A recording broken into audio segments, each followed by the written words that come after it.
tumekuwa na masomo mbalimbali ikiwepo somo la uwakili. Asubuhi ya leo tunaenda kujifunza uwakili. Lakini kabla sijaendelea, hebu naomba nikaribishe mwanafunzi mmoja ambaye anatamani atugusie, atupitishe, atukumbushe mambo machache ambayo tumejifunza katika somo la uwakili. Nani anafanya hicho kitu? Nani anaweza? Okay, Nissan karibu.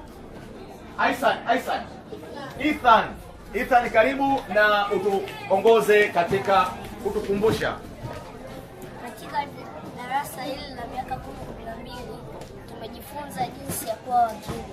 Katika huo wakili tumejifunza wakili wa fedha, namna ya kutumia fedha, namna ya kuweka akiba na namna ya kutengeneza bajeti zako mwenyewe.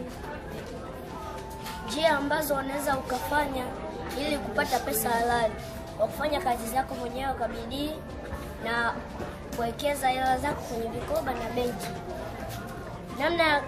Namna ambazo sio halali katika kupata pesa, moja ni kucheza kamari, kucheza beti na vinginevyo.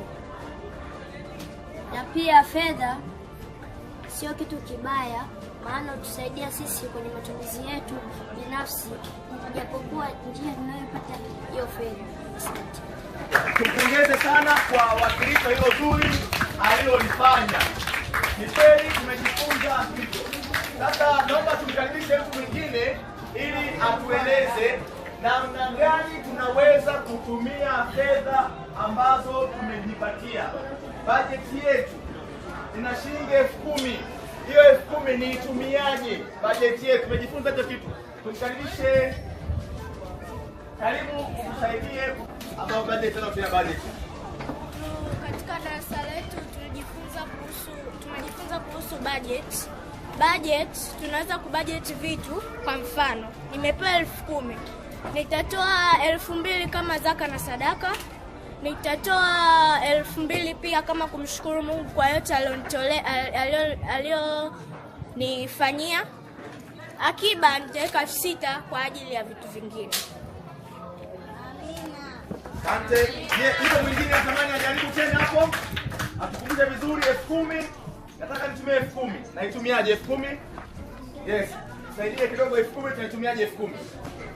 Zaka 1,000. Zaka 1,000 ambayo ni sana asilimia ngapi? 10. Asilimia 10. Sadaka 1,000. Sadaka 1,000 ambayo sana asilimia ngapi? Asilimia 10. Ndio. Akiba 2,000. Unaweka akiba 2,000 kwenye 10,000 ambayo sana asilimia ngapi? 20. Matumizi 6,000. Inobaki 6,000 unaitumia matumizi. Asante sana. Amina. Sasa hebu tuone mwanafunzi mmoja atuambie ni matumizi gani sahihi ambayo tunaweza kuyafanya kwa kutumia pesa. Matumizi sahihi ambayo tunaweza kuyafanya kwa kutumia pesa zetu. Matumizi sahihi.